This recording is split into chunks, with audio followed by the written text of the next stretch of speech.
এটা ভুল কেতিয়াও নকৰিব, জীৱনতো নকৰিব, ভুলতো ভুল নকৰিব। এই কথা মই নাই কোৱা, মাল্টি মিলিয়নাৰ বিলিয়নাৰ ষ্টাৰ্টআপসকলে কৈছে, সফল বিজনেছমেনসকলে কৈছে, যদি আপুনি ব্যৱসায় আৰম্ভ কৰিব বিচাৰিছে, বিজনেছ সৰু বা ডাঙৰ হওক, তেতিয়াহ'লে 5 বছৰ চাকৰি কৰি লওক।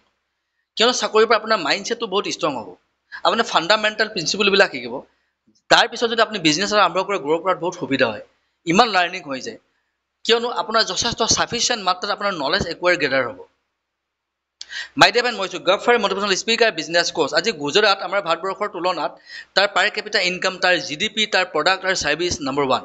যদি গুজৰাটক যদি এখন ৰাষ্ট্ৰ হিচাপে ঘোষণা কৰি দিয়া যায়, আপোনাৰ পৃথিৱীৰ 200খন ৰাষ্ট্ৰৰ ভিতৰত হয়তো টপ 20 ভিতৰত থাকিব। আজি যদি আমি অসমক তুলনা কৰোঁ, মই বেলেগ ৰাজ্যৰ কথা নকওঁ, অসম আৰু গুজৰাটক যদি তুলনা কৰোঁ, তেতিয়াহ'লে অসম হয়তো কিমান গুণ তলত থাকিব তাৰ কোনো হিচাপ নাই। হুৱেৰেজ য'ত নেকি তাৰ মানুহে 24 ঘণ্টা সময় পাইছে, আমিও 24 ঘণ্টা সময় পাওঁ। ৰাতি তেওঁলোকে 7-8 ঘণ্টা শুৱে, আমিও 7-8 ঘণ্টা শুওঁ। তেওঁলোকে পানী খায়, খাদ্য খাই জীয়াই আছে, নিশ্চয় যিখিনি বস্তু দিছে সেইখিনি খায়ে তেওঁলোকে এক্সিষ্ট কৰিছে, আমিও এক্সিষ্ট কৰিছোঁ। তেওঁলোকে জীয়াই থাকিবৰ কাৰণে অক্সিজেন লয়, আমিও অক্সিজেন লওঁ। চিন্তা শক্তি তেওঁলোকৰো আছে, আমাৰো আছে। তেওঁলোকৰ একোটাকৈ মগজ, আমাৰো মগজ দিছে। তাৰ পিছতো তেওঁলোকে যদি ইমান কাম কৰিব পাৰে, আমি কিয় কৰিব নোৱাৰোঁ? তো ইয়াৰ একমাত্ৰ কাৰণ হৈছে আমাৰ থট প্ৰচেছ। কিয়নো আমাৰ চিন্তা সৰুতে এনেকুৱাকৈ ডিজাইন কৰা হৈছে যে আমি যাক কয় গোলামী মনোভাৱ, অৰ্থাৎ চাকৰিমুখী চিন্তা। যদি চাকৰিমুখী চিন্তা সৰুতে যদি মেমৰিত ফিট কৰি দিয়া যায়, তেতিয়াহ'লে আপোনাৰ সকলো সময়তে যেতিয়া আপুনি পঢ়ি শুনি ওলাব, তেতিয়াহ'লে আপুনি কিহৰ প্ৰতি বেছি আকৰ্ষিত হ'ব? আপোনাৰ অবচেশ্যন কিহৰ প্ৰতি থাকিব? আপুনি চাকৰিৰ প্ৰতি এগ্ৰেছন হৈ থাকিব।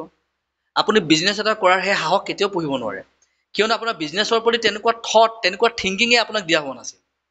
আপুনি স্কুল কলেজবিলাকত ভিজিট কৰিব, আপোনাৰ হয়তো মনত আছে, বিভিন্ন কবিসকলৰ, গুৰুজনাৰ, মহৎ ব্যক্তিসকলৰ, সাহিত্যিকসকলৰ তাত ফটো পাব, কিন্তু টপ 10 বিজনেছমেনৰ এখনো ফটো নাপায়। আজি ৰিলায়েন্স গ্ৰুপৰ যিজন ফাউণ্ডাৰ, টাটা গ্ৰুপৰ যিজন ফাউণ্ডাৰ ধীৰুভাই আম্বানী, আৰু টাটা গ্ৰুপৰ ফাউণ্ডাৰ জামছেদজী টাটাৰ এখনো আপুনি ফটো দেখি নাপায়। গতিকে আপোনাৰ বিজনেছ মাইণ্ডছেটটো ক'ৰ পৰা গঢ় লৈ উঠিব? গতিকে গুজৰাটৰ কথা আমি উদাহৰণ দি থাকিলে নহ'ব। তো গুজৰাটৰ দৰে যদি হ'ব বিচাৰোঁ, তেতিয়াহ'লে আমাৰ মাইণ্ডছেটটো সলনি কৰিব লাগিব। এতিয়া আমি ওলাই আহিব লাগিব, আমি কাৰো প্ৰতি আশা পালি ৰৈ থাকিলে নহ'ব। নিজৰ ভৱিষ্যত নিজে নিশ্চিত কৰিব লাগিব। अकेला चलने का हौसला होता है, जिससे अकेला चलने का हौसला होता है, एक दिन उन्हीं के पीछे पूरे काफिला होता है। ধীৰুভাই আম্বানীয়ে বিজনেছ যেতিয়া আৰম্ভ কৰিছিল, অকলে আৰম্ভ কৰিছিল। জামছেদজী টাটাই অকলে আৰম্ভ কৰিছিল, লগত কোনো নাছিল। জেফ বেজছ, এমাজনৰ অনাৰ, 1 বছৰলৈকে তেওঁ কিতাপ বিক্ৰী কৰা এজন কি আছিল? কিতাপ দোকানী আছিল। কিন্তু তেওঁ যেতিয়া বিজনেছ আৰম্ভ কৰিছিল, বহুতৰ ঠাট্টা শুনিব, অপমানিত হ'বলগীয়া হৈছিল, ইনচাল্ট ফিল কৰিবলগীয়া হৈছিল। কিন্তু তেওঁৰ নিজৰ ডিটাৰমিনেশ্যন, নিজৰ সিদ্ধান্তৰ পৰা তেওঁ আঁতৰি যোৱা নাছিল। তেওঁৰ নিজৰ এবিলিটি, তেওঁৰ নিজৰ কাবিলিয়তক তেওঁ চিনি পাইছিল আৰু সঠিক ৰূপত তাক প্ৰয়োগ কৰিছিল আৰু ধৈৰ্যৰে বাট চাই ৰৈছিল। গতিকে বিজনেছ এজোপা গছৰ লগত তুলনা কৰা হয়, তাৰ গছজোপা পালোতে পঢ়োতে সময় লাগে। যেতিয়া ফল দিবলৈ আৰম্ভ কৰিব, আপুনি ফল ছিঙি, ফল খাই, ফল বিক্ৰী কৰি তত নাপাব। তো বিজনেছ হৈছে এনেকুৱা এটা বস্তু। গতিকে আমাৰ মাইণ্ডছেটৰ খেল হয়, মাইণ্ডছেটৰ গেম হয়। আমাৰ থট প্ৰচেছ, আমাৰ থিংকিং, আমাৰ চিন্তা চৰ্চা সলনি কৰিব লাগিব। আমাৰ বিজনেছমুখী চিন্তা চৰ্চা গঢ় লৈ উঠিব লাগিব।